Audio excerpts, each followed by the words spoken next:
Hamı eyni şey deyir. Yaşlandıqca yaddaş zəifləyir. Amma sənə bir sual verim. Doğrudanmı səbəb sadəcə yaş ilə bağlıdır? Yoxsa onu necə işlətməyimizə bağlıdır? Beyin əzələ kimidir. İşlətməsən zəifləyər. Amma düzgün işlətsən, yaş üstünə yaş gəldikcə daha da güclənər. Məktəbdə bizə hər şeyi öyrədiblər. Riyaziyyat, tarix, kimya və s. Amma beynimizi necə işlətməyi, diqqəti necə toplamağı, yaddaşı necə aktivləşdirməyi heç kim bizə öyrətməyib. Bəs nəticə nə oldu? Yaddaş zəifləmir əslində. Sadəcə düzgün idarə olunmur. Həyatda hər şeyin bir düsturu var. Yaddaşın alqoritmik düsturu isə belədir. Yaddaş bərabərdir diqqət, assosiasiya və təkrar. Diqqət yoxdursa, məlumat daxil olmur. Assosiasiya qurulmayıbsa, məlumat yapışmır. Təkrar da yoxdursa, yazılan bütün izlər itir. Yəni yaddaşın problemi yaşda deyil, sistemimizdədir.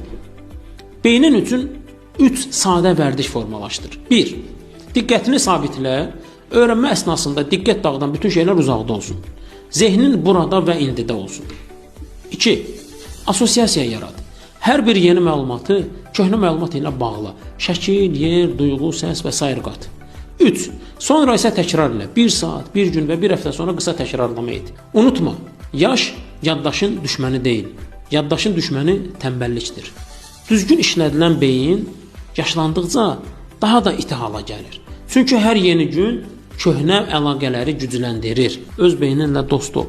Onu işlət, ona dəyər ver. Çünki yaddaş sən onu oyadana qədər sənə xidmət etməz.